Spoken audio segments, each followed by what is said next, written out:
So it's time for a cheeky little update. I've not updated this channel in a little while and a lot's changed. First of all, I'm in a different building. We moved to a new premises, so I've got this massive area now to play with. I've got a bike shed over here, which is where bike spares and bike gear goes, and lots of junk from the old place. But the bike's changed quite a lot as well. I'll show you from this side first. First of all, I had the tank and mudguard painted. I had no intention of getting it painted until winter, but it just happened. So I've had it done this sort of... You have to ignore all the oil splashed everywhere. I've clearly got a leak that I need to address, but it is black and gold with a silver stripe, kind of a nod to Harley Davidson colours, but also a little bit shiny, as you can see. Again, ignore the oil splashes everywhere. I do need to address that. I've only just pulled in here and it's already leaking, but that brings me on to the next thing. I've had no but problem with it, to be honest. First of all, I had some running issues, and while I was trying to sort out those running issues, the starter motor shit the bed. So the starter motor clutch and everything just completely fucking died on me, which is why I've got the oil leak on that side, because to change the starter motor, if anybody doesn't know, you have to take all the primary off and everything and strip all that down. So when I put that back together, obviously I've not sealed it properly and it's now leaking, or I've disturbed the original gasket, so now it's leaking. Anyway, that didn't solve my running problems. Once I got that starter motor in, I still didn't fucking run right. I had to learn how to tune S&S Super E carbs, which meant hours and hours and hours on YouTube trying to get it to be right. And I had it running for a little bit, did 500 miles or so, it just went again. No reason, no rhyme, no reason, just fucking stopped working. So I bought a rebuild kit, stripped it completely, rebuilt it again, crossed every T, dotted every I, did everything to the book, got it running. Did 100 miles, nothing, stopped working again. Just stopped. Like, it's not works a bit, don't work a bit, it just works and then just doesn't work. Anyway, I managed to limp it to a bike show, which I won a couple of trophies for actually, but I'll show you them another time. This bike's already won me 3 trophies this year, and I've barely even been out on it this year because of building it and having a lot of issues. Anyway, I limped it to this bike show where I won 2 trophies. Did I mention that? I won 2 trophies there. And then, riding back, I pretty much had to push it the last half a mile because it broke down. I wheeled it into the garage. Tried everything. I tried a few more little things with that Super E carb.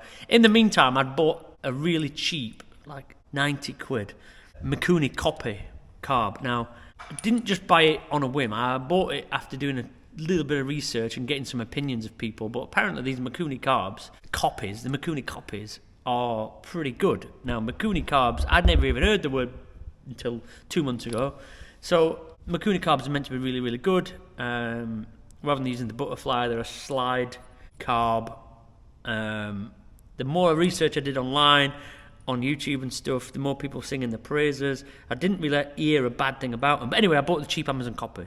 But while I had that, the S&S Super E carb was working again. So I kind of felt like I'd wasted 90 quid. Anyway, don't worry, the S&S let me down. So yesterday, over the last month, I've been putting together this Mikuni because when it arrived, there are a few things missing, or that it didn't have that I didn't know.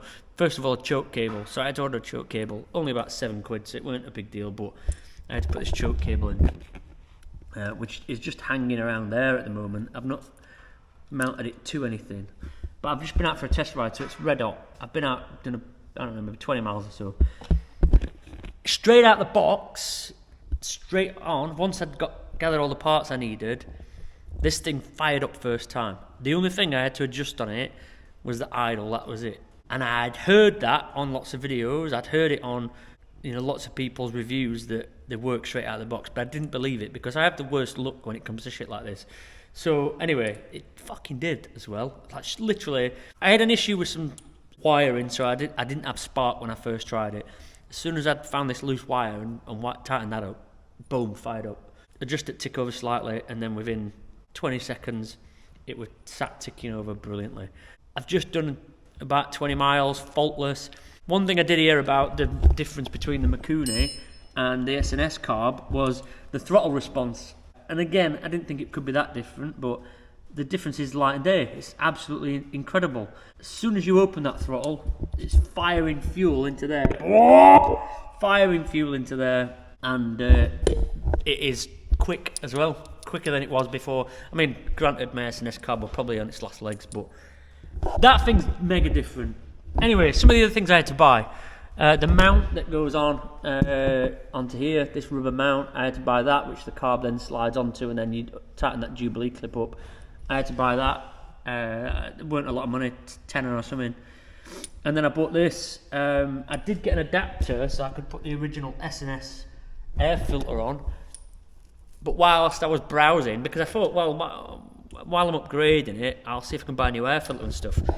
I saw this velocity stack thing that, or trumpet, whatever you want to call it. I saw this and I thought I'll try it. And to be honest, I like the look of it.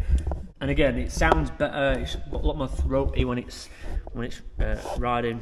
The only thing I don't like about it at the moment is that there's a lot of play in it. There's no way to mount it to the original mounting points like this one was. So this one sat here, and that screw mounted to there, so it held it all in place. Now there's nowhere to mount it at the moment, so I'm just relying on that Jubilee clip.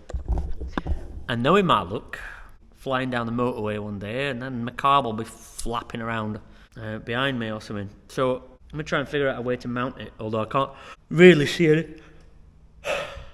Can't really see anywhere at the moment. I think there should be a screw in here as well. And I'm wondering, I don't think that's it, but maybe it is that. Maybe that's it. Let's see. Yeah, that screw was, I noticed, was missing earlier. That seems to fit in there. So that means I'm going to have to tighten all the other screws up now just to make sure as well. That's just WD-40 that I've just squirted on everything. So the only issue I've seen so far is the throttle seems to be a bit sticky. But I've just lubed all of this business up, and it seems to be returning better.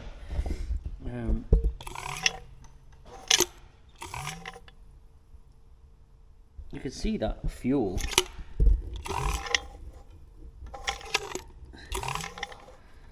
Yeah, anyway, just a much better carb. First, I've only done this 20 miles or whatever, but first impressions are amazing. It feels good to ride as well. Like I said, the throttle response is just immediate, and it's good. Anyway, that's my review of the Mikuni copy from Amazon. I'll start it up and let you have a listen. Okay, so let's go.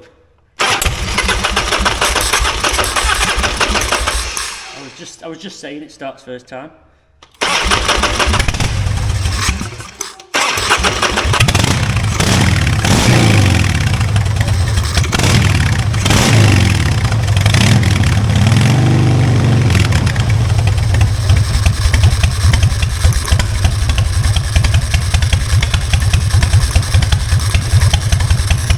Doesn't really need much choke either. I didn't use the choke that time, which is why it was a bit more difficult to start, but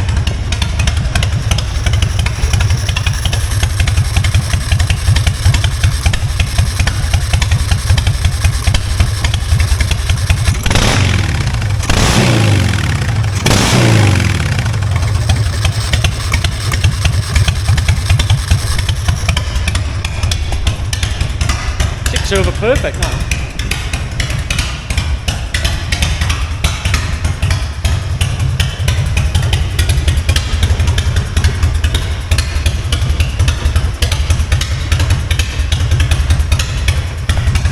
Right, okay, so that's pretty much an update on my bike, but also an honest review of... Oh, actually, I put ape hangers on as well. I've totally forgot about that. So I've ended up buying a new throttle, because the old one, I just thought, for the price of it, I'll just buy a new one. So I got new grips with that as well. I put the apes on because I had to change the risers, because the bunny ears, or whatever they're fucking called, these ones here, because of they came down in the middle, you had no field of view, so I ended up looking through this part here. So I took a gamble and bought these apes, and they're quite a stretch, because Obviously the rabbit ear ones came down a little bit more, but I like that I'm able to see now straight through the fucking over the tank. There's still a chance I may change them for some that sweep back a little bit more, but still with the ape hanger style. What else have I done? I think that's about it. There's not a whole lot to update at the moment, mainly the paint job and then the fucking carb issues. I've not rode it as much as I would have liked this year, but it is my daily rider now. Like, I don't have another bike, so hopefully over winter I'm still going to be able to get to ride it, because I'm not a fair weather rider. I just like to wrap up and get out riding. But anyway, that's the update. Thank you for watching. I appreciate it. And from me and the chop, I'll see you soon. Bye.